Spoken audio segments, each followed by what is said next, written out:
Assalamualaikum warahmatullahi wabarakatuh. Alhamdulillah ala nikmatika ya Allah. Allahumma salli wa sallim ala sayyidina Muhammadin. Assalamualaikum ya Rasulullah. Assalamualaikum ya Nabi Allah. Assalamualaikum ya Habiballah. Wa ala alihi wa ashabihi wa man tabi'ahu bi ihsan yaumiddin. Rabbi a'udzu bika min hamazati syayatin wa a'udzu bika rabbi ayyahdurun. Sahibul majlis, guru kita tercinta Syekh Iqbal Han matalna fi kulli hayati, kita doakan selalu beliau, semoga Allah berkahi umurnya, keluarganya, rezekinya, anak cucu keturunannya. Semoga Allah bahagiakan, muliakan dunia akhirat beliau. Guru kita tercinta Ki Haji Dr. Ahmad Dimyati Badruzzaman MA yang selalu membimbing kita. Semoga setiap ilmu yang beliau sampaikan menjadi ilmu yang manfaat untuk kita semuanya. Tadi kita mendengar uraian singkat dari guru kita tercinta, amat sangat menyentuh kepada kita semuanya ketika beliau menyampaikan alangkah bahagianya ketika kita punya anak cucu keturunan yang soleh solehah. Beliau ilustrasikan ketika seorang hamba sudah mendapatkan cinta Allah, mahabbat Allah, maka seluruh apa yang diminta Allah ijabah. Begitupun anak ketika saat bakti kepada kita sebagai orang tua. Lalu bagaimana caranya? Insya Allah waktunya nggak lama, 15 menit, mudah-mudahan kita mampu dan bisa menjaga amanah Allah Subhanahu wa Ta'ala yang ini nggak akan pisah dunia akhir dengan kita. Istri boleh pisah dengan kita, mungkin sebab karena furqah atau perceraian, maka di akhirat tidak akan pernah bertemu berjumpa dengan kita. Harta pun begitu juga, ketika kita nggak infakkan di jalan Allah, nggak akan menjadi milik kita. Tapi seorang anak, nggak ada namanya mantan anak. Maka dalam surah Taubah pun kita diingatkan oleh Allah ayat 14, ya ayyuhalladzina amanu inna min azwajikum wa auladikum aduwwan lakum fahdharuhum. Al-ayah. Hai orang-orang yang beriman, sesungguhnya istrimu dan anak-anakmu itu akan bisa menjadi musuh kelak di hari kiamat. Padahal di dunia satu rumah, satu ranjang, tapi ternyata anak ini bisa akan dijerumuskan kedua orang tuanya ke dalam api neraka. Kenapa? Orang tua tidak pernah mengenalkan kepada anak-anaknya kepada siapa dia harus menyembah. Orang tua nggak mengenalkan kewajiban, larangan, sehingga anak sama sekali tidak tahu mana hak, mana batil, mana halal, mana haram. Ternyata tidak sedikit kita masih temukan bahwa ada seorang pemuda yang sudah meraih gelar sarjana, ternyata nggak tahu kalau, mohon maaf, babi itu adalah haram. Dia asik di salah satu kafe, kemudian ingin curhat kepada sang sopirnya yang selalu menemani, karena beliau ada masalah dengan ayahnya. Beliau curhat, bang tolong ketemu ya nanti di kafe ini, sebutkan. Begitu sampai di kafe, alangkah kagetnya sang sopir ini, mas kenapa kok mesen makanan di sini? Ya kenapa kan? Kata si anak ini kan babi yang makanan yang haram. Memang nggak boleh kalau babi itu mengharam. Allahu Akbar. Selama itu dia tidak pernah mendapatkan pendidikan dari sang ayah kalau babi itu adalah makanan yang haram. Baru tahu justru dari sang sopirnya. Belum lama ini beliau cerita sang sopir itu, Allahu Akbar, hanya duit, keinginan apapun dituruti, namun ternyata nggak pernah memperhatikan pendidikan, nggak pernah menanyakan apakah sholat dan tidak, puasa atau tidak, bahkan makanan halal haram pun sampai tidak tahu anaknya. Naudzubillah, summa naudzubillah. Ini apa yang terjadi di akhirat nanti? Si anak ini akan menuntut kepada orang tuanya. Diabadikan dalam surah Al-Ahzab ayat 66 sampai 68. Anak ini ngomong kepada Allah, Rabbana inna a'taqtana sadatana wa kubara'ana fa'adhalluna sabila. Ya Rabb, kalau Engkau siksa kami dan masukkan kami dalam neraka, kami mohon ya Rabb, orang tua kami juga harus ikut dalam masuk neraka. Saat orang tuanya kemudian dipanggil, lalu dimasukkan di neraka yang sama dengan sang anak. Ternyata apa? Anak ini minta lagi sama Allah, Rabbana atihim bi'aini minal adab wal anhum la'nan kabira. Aku nggak mau satu neraka dengan ayah ibuku ya Rabb. Lemparkan ayah ibu kami dalam neraka yang lebih pedih daripada siksa neraka yang telah Engkau berikan kepada kami. Na'udzubillah, subhanallah, min. Allahu Akbar. Kita semua diamanahkan oleh Allah, anak cucu kita tercinta. Maka apa yang kita akan berikan kepada anak-anak kita sebagai orang tua, kalaupun nggak mampu dan bisa mendidik, membimbing melalui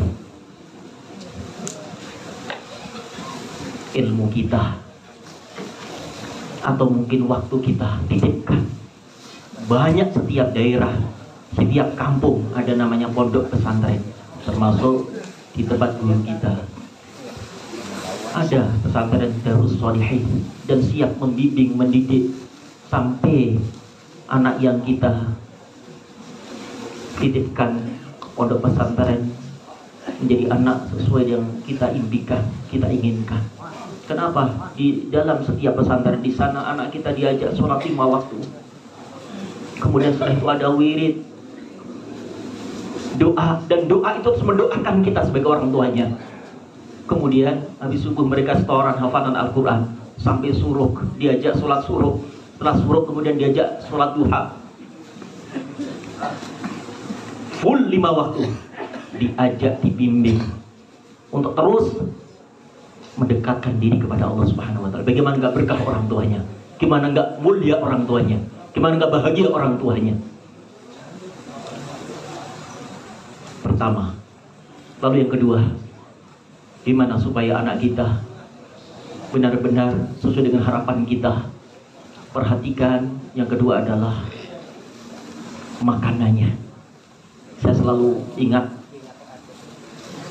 pesan guru kami yang saat itu mengajarkan dalam kitab Ta'alimut Ta'alim. Beliau menceritakan kisah, yaitu Imam Syafi'i, di mana ayah beliau namanya adalah Kiai Idris.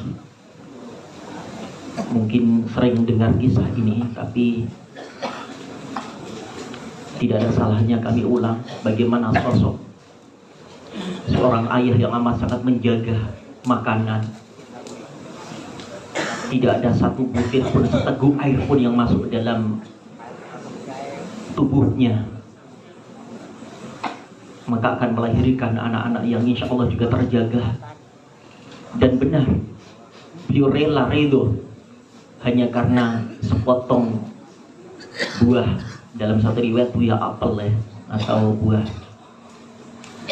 delima, digigit begitu. Ternyata apa? Ketahuan seorang petani, hai anak muda, itu apel milikku. Setahu beliau adalah apel sudah terbawa air.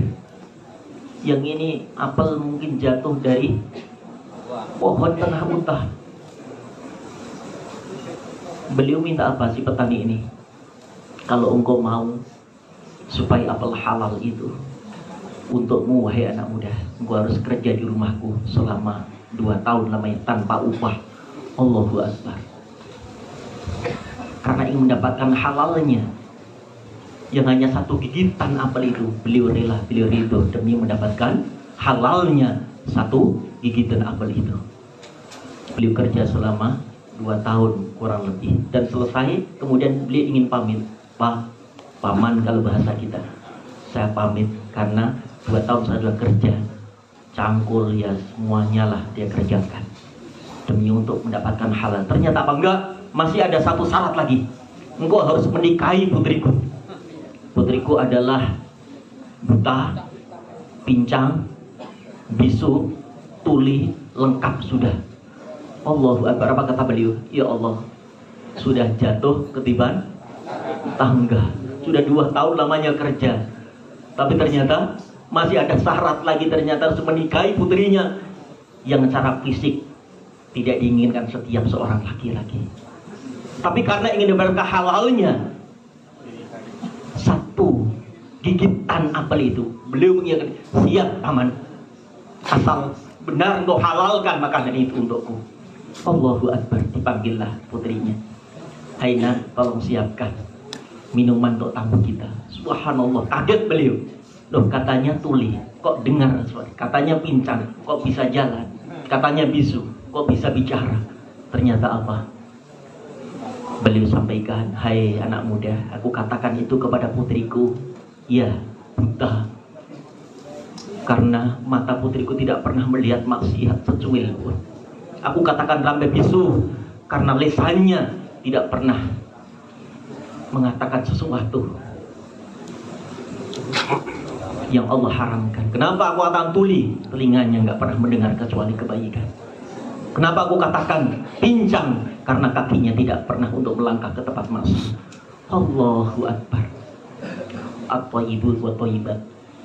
Orang baik akan dipertemukan orang baik. Dan inilah kemudian nikahlah antara Pak Idris dengan siapa namanya? Nyonya Idris. Lahirlah Imam Syafi'i. Maka pantaslah umur 6 tahun beliau sudah hafal Al-Quran 30 juz. Subhanallah. Nah, ini diantara menjaga makanan.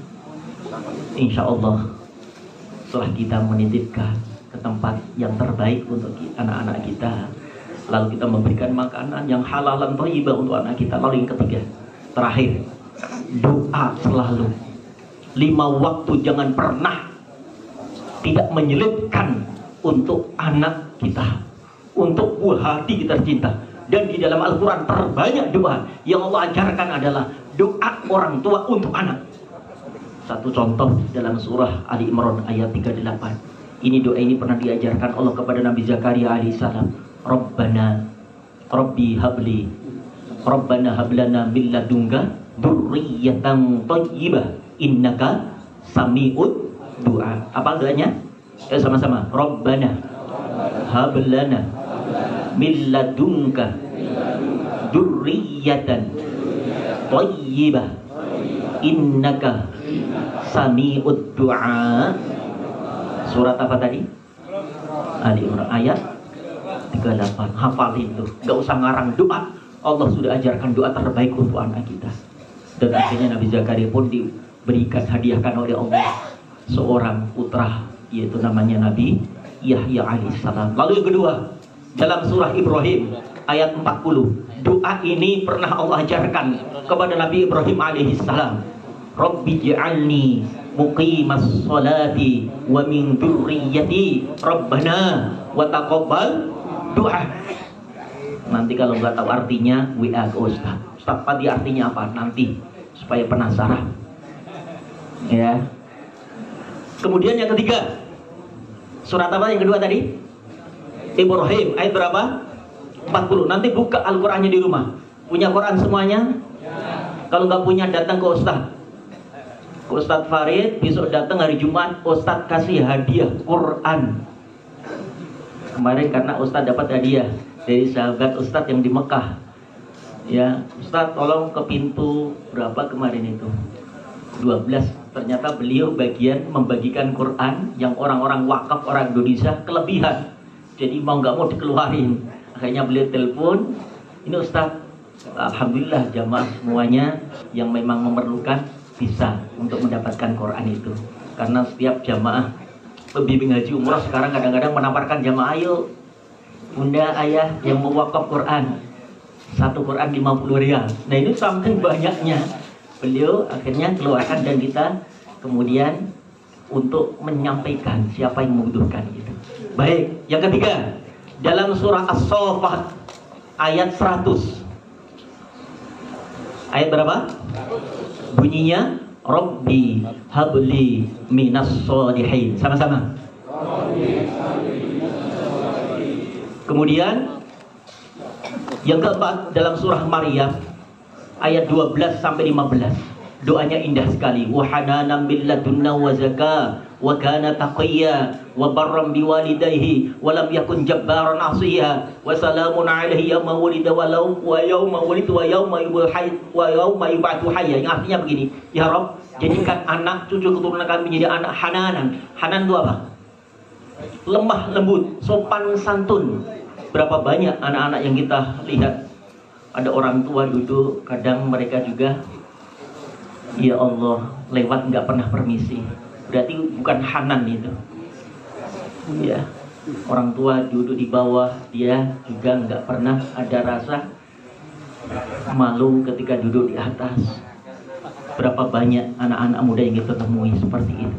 Milladunna wa zakah, jadikan anak-anak kami zakah. Zakah itu cerdas, suci, wa taqiyah, dan bertakwa. Lemah lembut, santun akhlaknya, mulia pekertinya, cerdas, suci, bertakwa. Wa barram biwalidayhi, setelah taat takwa kepada Allah, dan jadikan putra putri kami ya Rabb menjadi putra putri yang amat sangat bakti kepada orang tuanya, kepada kami sebagai orang tuanya. Nah ini juga saat membaca doa itu harusnya kita ingat sebagai orang tua, karena ada hadis birru aba'akum fabirru abna'ukum. Karena ada juga Syekh kemarin belum lama ada seorang yang datang ke rumah, putranya ditangkap polisi karena pakai narkoba. Datang, kata beliau itu bahasanya gitu, Pak Kiai tolong kalau punya kenalan polisi katanya. Anak saya ditangkap polisi. Ditangkap di Ciputat. Kenapa? Narkoba. Ya Allah, saya ngelos dada Pak. Ini saya anggap orang baik, orang soleh, seorang juga nggak sebut nama untuk menjaga kode etik jurnalistik. Ya, kita tutup untuk kisah ibrah saja, pelajaran buat kita. Menurut kita baiklah ya, tapi subhanallah begitu saya nanya, Bang, gimana dulu? Abang dengan orang tua gimana sikapnya? Kok sampai anak sampai main-main narkoba begitu? Beliau nunduk kemudian nangis. Subhanallah. Dia ingat bahwa dia sering menyakiti orang tuanya. Bahkan kalau marah, kata adiknya itu yang menyertainya, kalau marah abang saya itu, ya itu gayung itu dipukulkan ke kepala orang tuanya, ke ibunya. Allahu Akbar. Inilah yang terjadi.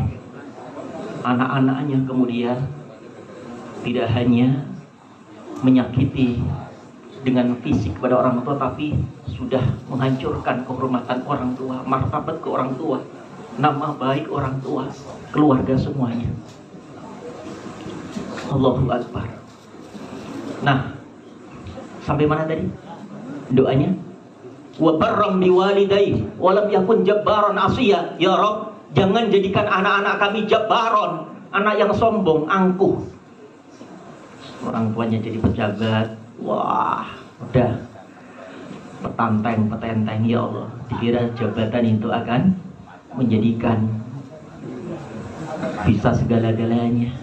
Sungguh gak akan berarti harta dan kekayaan tanpa disertai dengan akhlak yang mulia. Berapa banyak orang kaya tapi ternyata rendah di mata tetangga-tetangganya. Kenapa? Dengan kekayaannya dia gak bisa berbagi, malah memamerkan kekayaannya.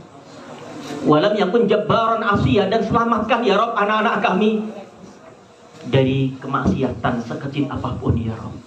Wassalamun alaihi yawma wulid, dan selamatkan anak kami dunia akhirat. Selamat dunia, selamat akhiratnya. Dan terakhir, Bapak semuanya, doa yang Allah ajarkan dalam surah Al-Furqan ayat 74. Insya Allah ini sudah hafal semuanya. Sama-sama doanya Rabbana, sama-sama. Hablana min azwajina wa dzurriyyatina qurrata a'yun waj'alna lil muttaqina imama. Setelah itu kemudian bacain Fatihah. Anak pertama sekali Fatihah, anak kedua Fatihah, anak ketiga. Kalau anaknya 12 kali Fatihah. Istighfar 1000, salawat 1000. Insya Allah anak-anak kita akan mencapai apa yang mereka impikan, apa mereka yang cita-citakan. Dan orang tua akhirnya akan mendapatkan mahkota kelak. Kenapa? Ada Al-Quran 30 juz diamanahkan, dititipkan dalam jasad putra putri kita tercinta. Di akhirat anak kita menggandeng tangan kita untuk menuju surganya Allah Subhanahu wa taala. Bahkan anak kita menggandengkan tangan kita dengan tangan mulia Rasulullah sallallahu alaihi wasallam. Mudah-mudahan kita semuanya bisa mengamalkan doa-doa yang Allah ajarkan kepada kita, dan insya Allah setelah kewafatan kita, anak-anak kita yang melanjutkan perjuangan kita. Terus mereka istiqomah dalam kebaikan, harokah dakwahnya, sehingga dalam kubur kita ada istighfar, sholawat dari anak-anak kita akan mengangkat martabat kemuliaan kita semua di sisi Allah Subhanahu wa taala. Terang kubur kita karena apa? Ada lantunan Al-Qur'an anak-anak kita. Mudah-mudahan manfaat. Subhanaka bihamdika asyhadu an la ilaha illa anta astaghfiruka wa atubu ilaik. Assalamualaikum warahmatullahi wabarakatuh.